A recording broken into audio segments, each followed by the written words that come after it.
The great thing about this win is that the Knicks took care of business. You know, we've Yeah. seen the Knicks in the past, like when they played the Pistons, what was it, back during the 2021 season. Remember how it was? It was like with Quentin Grimes, Randall, and it was like they won, but it was an Hmm. aggravating win because they barely won. They were like hanging on by a thread. This game was all about business. They Take care. started the game saying, guess what?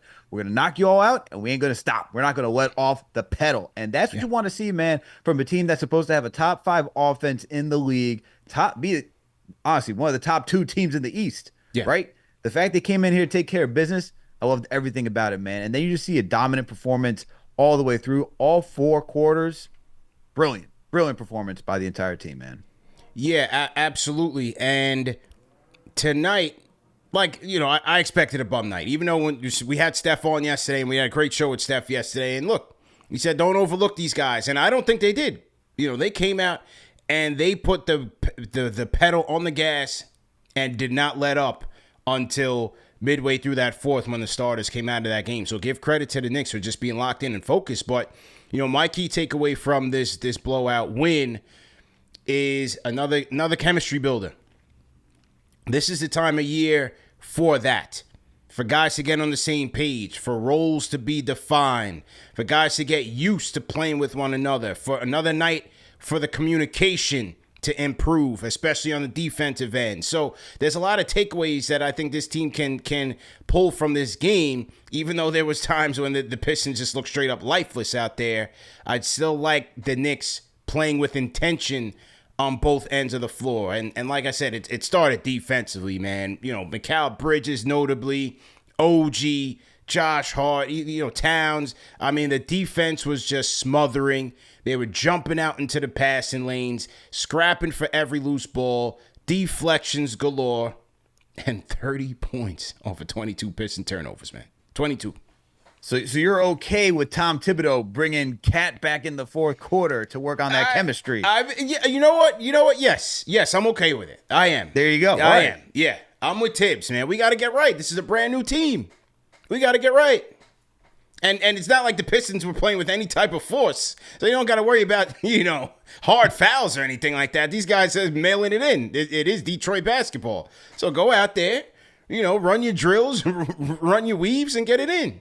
They certainly were running their drills, especially in the first quarter. Bro, How many backdoor cuts did we see, bro? man? Did you see that one where Brunson pretty much walked into a layup, and I'm playing the highlight right on cue. I'm right on cue with the highlight. Walked right into a layup, bro. I said, all right, that's what type of night it's gonna be. Dude, it was like Bridges, Brunson, everybody and their grandmother was just getting easy layups tonight. I mean, the Pistons are just a woeful team.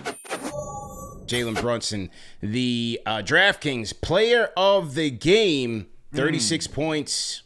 36 points, man. 5 assists. How about the 2 steals? 6 of 8 from downtown. And the thing that I loved about Brunson tonight, because, I mean, it was just one of those nights where, the basket is just as wide as the ocean. You could just see it from the beginning that everything was just going right for him. But what I liked about it, and what I continue to like about it, it seems to be a growing trend, is how they are utilizing him off ball. Where you're seeing a lot of cutting. They're playing off of Towns in that pinch post. Found Brunson cutting to the basket, relocating to the three-point line for nice corner threes, elbow threes and things of that nature. Jalen Brunson, you can argue, next to Towns, is your best three-point shooter on the team. He was that last year. That was one of the things, even prior to the Towns trade, that I was hoping that they would tap into. Utilizing his shooting ability. Because when he's on, he's one of the most efficient scorers in the entire NBA. So I like to see them getting in those off-ball looks because it makes the offense that much more dangerous. Absolutely. And look, you want it's that next level for Brunson, right? I mean, this is the question that I came into this season. Like, what's that next level that you can see him doing? And something that I asked is, that Steph Curry type level, right? After Steph wins the chip, you start seeing him being utilized even more off ball. You start seeing him going into the dummy mode more frequently than not. I mean, can't forget that OKC half court buzzer beater shot after they won the chip that year. But it's stuff like this, man, where you can get Brunson off ball and just take the pressure off of him Yeah. from not having to be the initiator constantly throughout the entire game.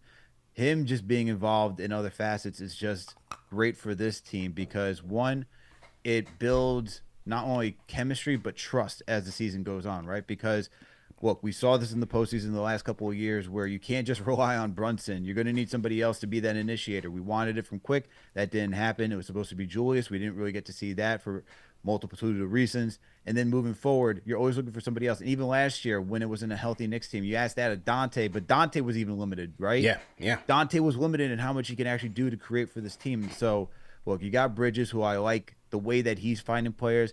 Cat's doing a solid job finding guys from the high post. I mean, how about that pass today from Cat to Brunson, man? Beautiful. It was beautiful. You know, you get the pass from Bridges, quick, easy tap to Brunson, who's cutting, another backdoor cut. Like, that's the type of stuff that you want to see, man. So, and he's moving off ball for that one, right? Yeah.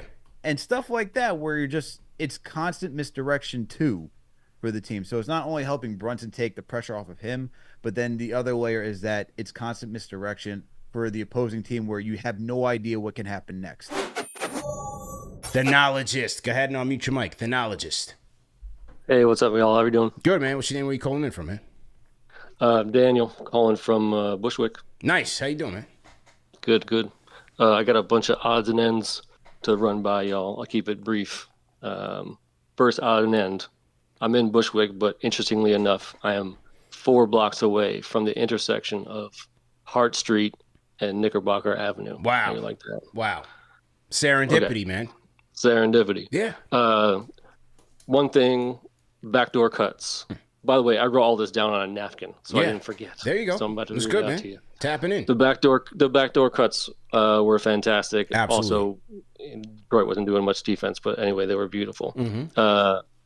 Huck Porty was so far off the bench when they called the timeout. He was at like half court, just giving dudes dap. I really appreciated that. The teamsmanship from him, that was sweet.